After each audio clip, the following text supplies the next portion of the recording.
she's so fine. Hell of a blows my mind. Hell of a lights my day. What's good, guys? This story is coming out of North Carolina. Came out on July the 15th via Law and Crime in an article wrote by Jerry Lamb. And I want to thank Marie722 for sending it to me. Dad charged with beating 6-year-old son to death was allegedly disciplining him for wetting his pants and interrupting his video game. There's a picture of his mean-ass daddy on the left, Devon Nelson, and his very unbothered stepmother, Tamara Corbett, on the right.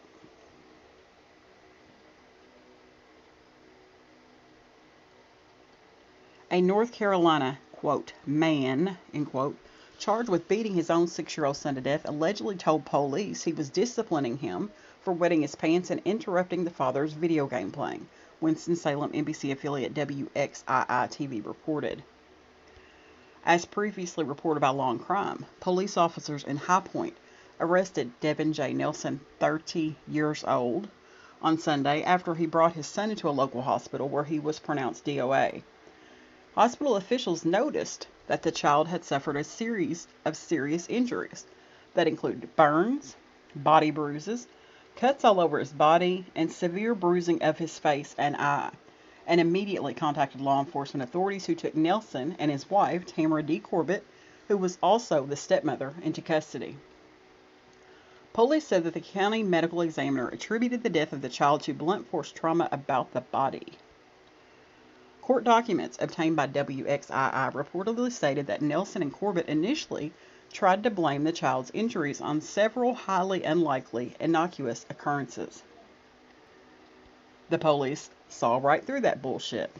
The couple allegedly told hospital employees that some of the marks on the child's skin were caused by eczema, and that his more serious injuries were incurred when he fell into a bathtub full of water.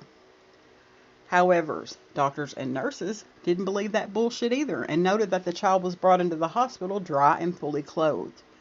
His body temperature was also recorded as being just over 82 degrees, indicating that he had been dead for several hours before he arrived at the hospital. Special Victims Unit and Violent Crime Unit detectives began investigating the death as suspicious, officers said. They quickly determined it should be treated as a homicide. Search warrants were obtained for the residence and the car used to transport the deceased to the hospital.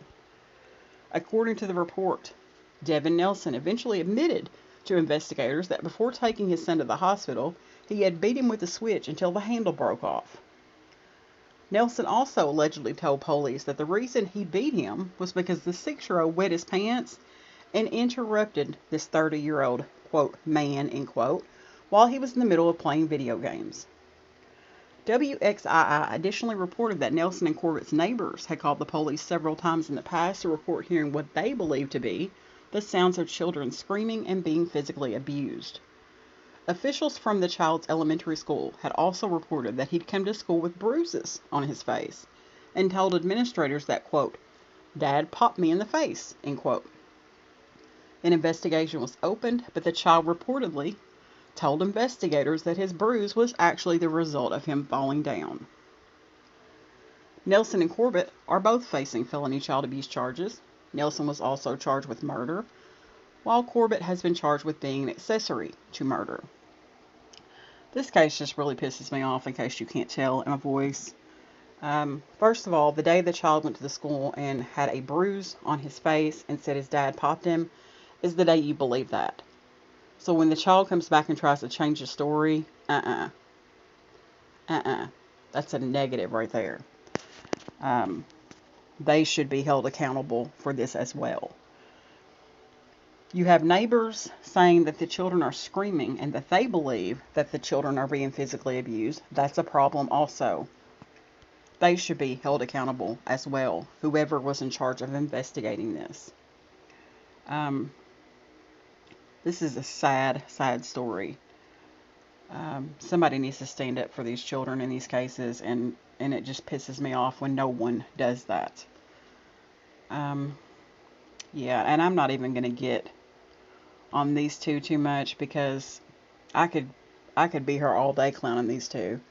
But this child did not deserve to die for wetting his pants and interrupting this grown-ass man playing a video game.